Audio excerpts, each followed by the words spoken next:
Praise అలా దేవునికి మహిమ కలుగును గాక. యేసుక్రీస్తు నామములో మీ అందరికీ శుభాలు వందనాలు తెలియజేస్తున్నానండి.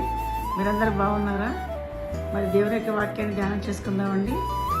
పరిశుద్ధ గ్రంథంలో నుండి నహూము గ్రంథము 1వ అధ్యాయము 7వ వచనం అండి.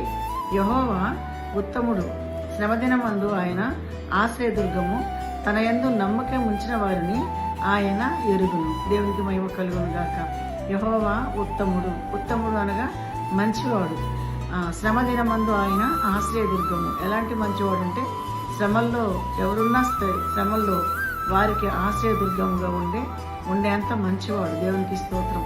శ్రమదినమున ఆయన మాత్రమే నమ్ముకొనదగిన సహాయకుడు. ప్రియుల ఆపత్కాలంలో నమ్ముకొనదగిన సహాయకుడు ఎవరు అంటే యెహోవా అయిన సృష్టికర్త అయిన దేవుడు మాత్రమే.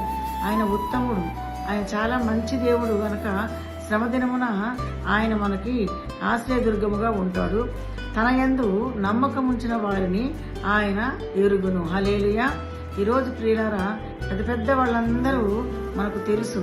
మరి పిఎం మొదలుకొని సీఎం మొదలుకొని అందరూ తెలుసు. ప్రపంచంలో ట్రంప్ మొదలుకొని మనకు ఆయన తెలుసు. వారందరూ మనకు తెలుసు. కానీ మనం వారికి తెలుసునా? వ్యక్తిగతంగా వాళ్ళు మనల్ని గుర్తించగలరా? మన గురించి వాళ్ళకు అన్ని విషయాలు తెలుసుకోగలరా? అస్సలు ఎవరికి కూడా సాధ్యపడదు. కానీ దేవాది దేవునికి నువ్వెవరో తెలుసు. దేవునికి స్తోత్రం.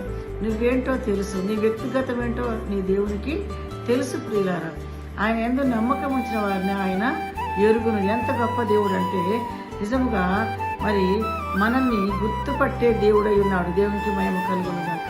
మన ఎరిగే దేవుడై ఉంటున్నారు. అందుకే ఆయన ఉత్తముడు. దేవునికి స్తోత్రం. అందుకే ప్రియులారా, కీర్తనల గ్రంథంలో ఒక మాట ఉంటుంది, యెహోవా మంచివాడు, యథార్థవంతుడు, కాబట్టి తన మార్గాన్ని పాపులకు ఉపదేశిస్తాడు. హల్లెలూయా. యథార్థవంతుడు మంచివాడు, మరి యథార్థవంతుడు, మరి పాపులకు తన మార్గాన్ని చెప్పేంత మంచివాడు అండి. పాపులకు మార్గాన్ని చూపించేవాడు, పాపులను క్షమించేవాడు, పాపుల మీద దయ కురిపించేవాడు. అందుకే ఆయన ఉత్తముడు, ఆయన మంచివాడు. ఈరోజు ఆయన నమ్ముకున్నాం మనం, ఆయన ఎందుకు విశ్వసిస్తున్నాం మనం. ఆయన ఎందుకు నమ్మకం ఉంటే, ఆయన మనల్ని తెలుసుకుంటే మన సమస్యలన్నీ కూడా ఆయన తీర్చగలడు. ఈ దినం మనం ఆయనకు తెలుసని సంగతి గుర్తించినప్పుడు నిజంగా మనం చాలా ఆశ్చర్యపడాలి. ఒక సీఎం పిఎం మనని గుర్తుపట్టలేడు. మనకైతే వాళ్ళు తెలుసు. వాళ్ళు ఎవరో ఏంటో తెలుసు. వాళ్ళ ఫోటోలు బొమ్మలు చూస్తాం, వాళ్ళ దగ్గరగా చూడకపోయినా.